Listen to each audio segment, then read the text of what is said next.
Is this the end for Beauty Bay? Kind of seems likely at this point. Staff was warned that the business was in trouble weeks before we actually found out that is currently appointing administrators. And a lot of stuff was on sale. But if you go to the website right now, as of filming, it's the 19th of February 2026, chances are you'll see the page and it just says, "We'll be back soon." Which, will they?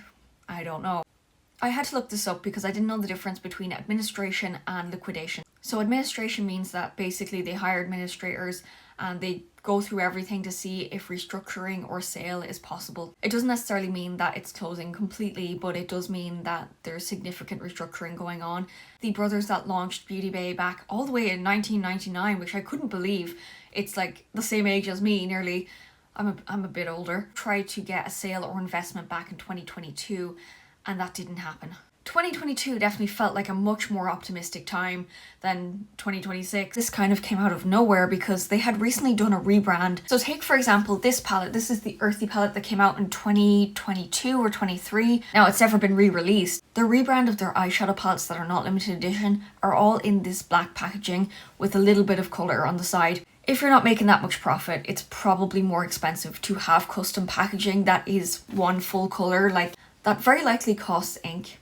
It does make sense to reduce their packaging cost down to just plain black cardboard that they can put their own branding on. With their new launch as well, the Fairy Core palette, that is incredibly minimalistic and it's just cheap plastic. It's not cardboard, and I've heard that plastic is actually cheaper than cardboard in terms of mass manufacturing. So it might be that reason too, trying to cut costs that way. So 2023, they were not doing as good as 2024.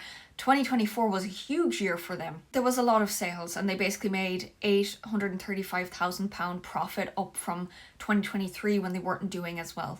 I don't know what the profits were for 2025, but clearly they were not good. It'll be very dicey next couple of weeks. There is also the issue of people not getting their orders. If you have ordered during the sale, please consider contacting your bank if you don't hear anything back. Very unpredictable and you should not lose out on your money. Well, I personally have never had an issue. I have seen people complaining about their customer service and not getting their packages, especially like international. Their amazing colour stories were limited edition and they meant it. When they said it, they meant it. A lot of brands say, oh, it's limited edition, and then they re-release it constantly. But for Beauty Bay, the palettes were here one day and then gone the next. You couldn't recommend them to anyone. There was not enough time, especially the holiday releases, to do tutorials and like get reviews out enough for people to find out about the palettes before they were gone. And they made a last ditch attempt to get people to buy discontinued palettes with the collector's palette, which was Age of Opulence, Book of Magic and Metamorphic.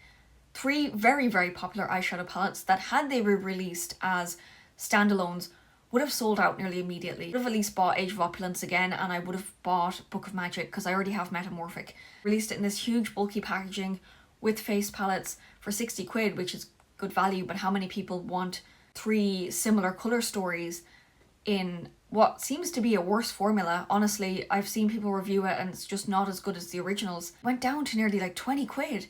And I thought, oh, I might get it.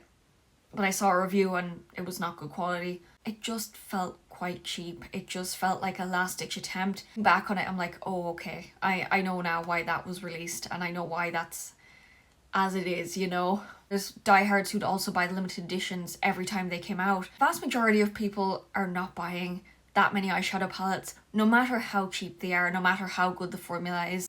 Yes, Brexit had happened, but there wasn't tariffs the way there is now, so it's even harder to ship internationally. And it's just so difficult now with the cost of living and everything going up. So another thing that people complained about, and I didn't realise until it was gone, was the Tribe points. It was a great scheme and I got a lot of things using my points on there, but people could not redeem them after the scheme had closed. They only had a limited amount of time, which again makes people less likely to shop, because why would you shop there for things when you could go to Boots and get your points and keep them for a longer period of time? I think nearly every major retailer does points now, so by getting rid of that scheme, it's just another reason not to shop with Beauty Bay. When you think about the people who have the money, it's usually middle-aged people or older who will be buying the likes of like Charlotte Tilbury or Hourglass. They wouldn't necessarily be buying a lot of indie brands or a lot of makeup that's more targeted towards young consumers, like Made by Mitchell. But then again, Made by Mitchell is also stocked by Boots. So why not add on some makeup while you're purchasing toothpaste or vitamins, you know? That's another issue that I think Beauty Bay has in a whole sea of retailers. What really makes them unique? You know, it's not the point system because they don't have one anymore. It's not the fact that they sell a whole range of things because you have Boots and you have Cult Beauty. It's not that they have physical shops like Arnott's or Brown Thomas or Boots. It doesn't really offer a lot to people to make them shop more than they would at other retailers. Their brand is what makes me want to shop with them. It's their eyeshadow palettes, it's their brushes. What I would love to see is Beauty Bay come back with By Beauty Bay and Sampler and focusing more on those products that you go through, such as like mascara, brow gel, lip gloss, stuff like that. And then of course things like cleansers and skincare people will be buying a lot of, but they've discontinued a lot of their skincare. Another issue that I had with Beauty Bay was they were very trend focused. Not a lot of people are following trends. Yes, Clean Girl was huge because of masks and the pandemic and people weren't wearing makeup as much, they're working from home and things like that, and people still probably aren't wearing as much makeup as I would wear, but then they focus on things like lip tints and lip oils, which are huge again, another big thing. But why would you buy from Beauty Bay when e.l.f. has lip oil for the same price and they're also stocking e.l.f. and you can get that brand on the website for huge discounts or in Boots or Superdrug?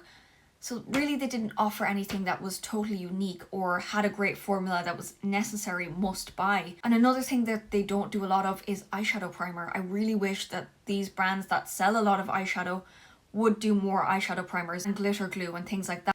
NYX probably sells a ton of glitter glues for a reason. Like me, I would buy a lot of these. I'm holding on to this, I'm hoarding this because this is next impossible to get because again, Revolution also not selling well, also not selling eyeshadow primer. That's actually good. They got rid of their good formulas. And I know Beauty Bay did an eyeshadow primer, but a lot of the shades were almost always out of stock. And if you have bought from Beauty Bay, what was the last thing you bought from them? For me, the last thing I bought from them was in February of 2024. It was an eyeliner brush and then this eyeshadow primer. I've had this for a long time. Haven't purchased since because nothing has caught my eye and I've not wanted to buy anything from their newer launches because the colour stories are just meh. Even when they re-released Midnight, it was gone nearly immediately. It was only in stock for a very short time. I was going to purchase it, but it was gone by the time I had the money to actually go and buy it. Doing live and TikTok shop, which they've had a lot of flash sales, so I can't imagine they were making that much profit from their makeup on there.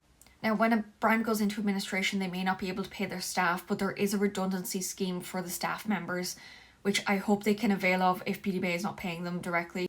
I hope all of the staff comes out of this okay, because things are very, very difficult right now. But when I think of Beauty Bay now versus Beauty Bay in 2018, I think of it now as their brand, their eyeshadow, their makeup by Beauty Bay. I don't think, oh, I'm going to go to Beauty Bay and buy a load of makeup from there from different brands. In 2018, I definitely thought that, but now I'm like, oh, I only go there for their brand. There's always been Cult Beauty, Superdrug and Look Fantastic, but now there's also Sephora in England in the past couple of years, which means that all of the bases are kind of covered. Beauty Bay had stocked way too many brands, in my opinion. This is just my opinion. I can't imagine you're making that much of a profit from stocking these brands when people are going elsewhere. And let me know, who would you prefer to shop with? Who would you usually go to for makeup? Because for me, I buy a lot of C Beauty. So 2026 off to a bad start for myriad reasons, for a million different reasons. But yeah, this kind of surprised me, also kind of didn't. What do you think? Let me know down in the comments.